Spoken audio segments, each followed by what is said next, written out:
Hello and welcome to Rolling with Two presents The Doctor Is In with Dr. Finn, and today we're looking at Spell Track. And with me as always, well, I'm Will, and with me as always is the person who has forgotten how to spell words. Sarah, and that is true. All right, this is, I believe, the third game in the book.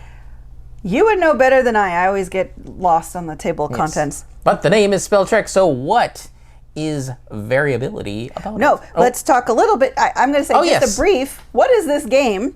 You want to be the first to score 12 points by collecting letters and spelling words from those letters. Now, the variability, the letter jumble is going to be different for each sheet. So like we talked about in our overview, each game has 8 sheets.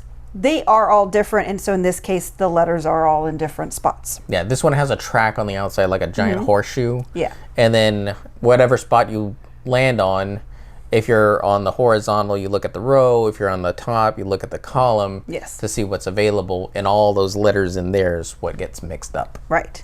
So for accessibility, there could be mobility challenges because this is one of the games that uses the throwing the fingers 0, 1, or 2. Right, to determine the randomness for how far you move around the board. The result will be 1 to 5. Yeah, if both players throw 0, that's a 5. Right. Otherwise, 1 and 1, and all that stuff. Yeah. Cognitively, this could be very challenging because you need to, as you collect letters, you're going to be putting them in specific spots, and you have to do this before you know all the letters that you're going to get. So you explain it. So you have 2 3-letter words, you have 2 4-letter words, and 1 5-letter word. Now, on the words, there are spots that could make that particular letter worth more points. Right. Because you'll get a bonus for finishing a particular word first. You can do them in any order. But once both players have completed that particular word, you compare them point-wise, and whoever did a higher value word, because they use more challenging letters, will score additional points, and it's a race to the finish game. Right. So that can be quite challenging cognitively of testing your vocabulary. If I just got an F and I'm trying to maybe put it into a 3-letter word, what's the best spot to put F that gives me the most openness to make words? And in Sarah's brain, she's like, I don't know any words that have an F in them. Yeah. So, but let's move on to our opinion, and that will cover more of how I do or don't do with this game. So we do really think the hand gesture thing is very clever for how it determines the variability, randomness. And making sure it's always moving forward. Right. And it gives players some agency. Not a lot, because obviously it's your numbers plus the opponent's numbers. But if you see that, if you're being strategic about it, I guess, and looking ahead, if you're seeing in the next, 3 rows, that you want to move to one of those 3 rows, or you don't, that will affect how many fingers you throw. Yeah. That kind of thing.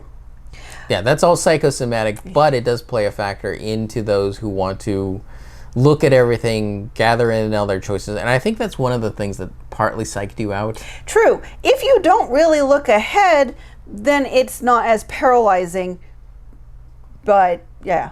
Yeah, I'm just throwing fingers. Yeah, that's the other thing. You just got him doing randomness, so it's random already. But this game is going to be very divisive. You're going to either love it or hate it, because if you can't figure out any decisions, you're going to be very paralyzed in trying to make decisions. Yeah, because sometimes it also is important to leave yourself open for, okay, I'm not really sure I want to be stuck with this letter quite yet. Maybe I will put it in my biggest word to give me a little bit more time to play with it. So also balancing out how you're filling up your rows is very important. Exactly. All right, who this is for, it's going to be for people who like to have their vocabulary challenged, because it will be. Yes. All right, so ratings. Will, let's start with you. So I think I'd give it a 4. Because I did like the challenge of grabbing random letters and just trying to do the best I could with them, and planning out like, well, a K is a good high scoring letter. Where can I see the best use for that? And then I would be like, oh yeah, one of the 4 letters ending with it, because I could do a lot of things that end with like CK, like tuck, or luck, muck, you know. And I'd have to say those things in my head to reaffirm like, okay, I have some options here. Right. You though. Yeah, me. So we also forgot to say that the dice were showing our overall score for the whole book. Yeah. So yours I had a 5, but this one is a 4. So for me, I gave the book an overall 3. Unfortunately, this particular game is a 1. I'm terrible at word games. My brain just literally goes blank, as it has been trying to even say anything for this review. My brain just doesn't want to work. Yes. I have a vocabulary. I can write. But no matter what, any type of word game where I have to think on command, my brain just shrivels up and it dies and puts up the closed for business sign. As soon as the letter came out at her, Yeah. she was like, well, I don't want to spell any word that has the letter M in it. Yeah, the brain is just like, I no, don't want to. Don't make me Nope. stop it. I can't. So she was very resistant to the And the thing game. is, I can play some word games, but this one is complicated by the fact that I have to put letters in a specific spot in a certain number of letter word. And you still have no idea what's coming at you. And I have no idea what's coming. So it's just like layer upon layer of not good for my brain. It was like layering levels of stress for you. Oh, yeah.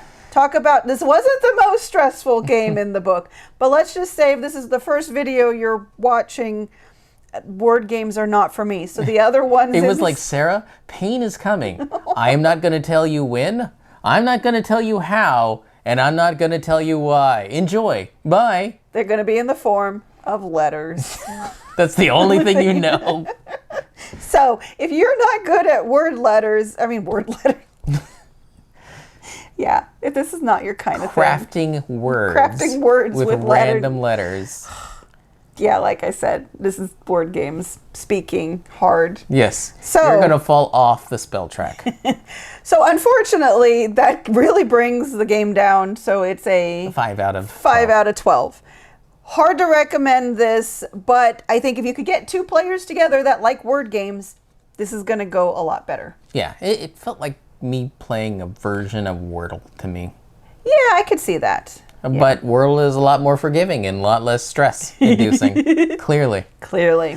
All right, and this has been Rolling with Two presents The Dr. Is In with Dr. Finn Spell Trek, or as I prefer, I walked around, fell down, and found this word. If you have any questions, comments, or concerns, you can reach out to us on the various social media platforms at Rolling with Two, that's TWO. We're on Blue Sky, Facebook, Twitter, and Instagram. For Discord, we have a channel on Tabletop Express. Check the show notes for the invite link. If you have time, check out the other content Nanaman has found for you, because remember, he's rolling with you.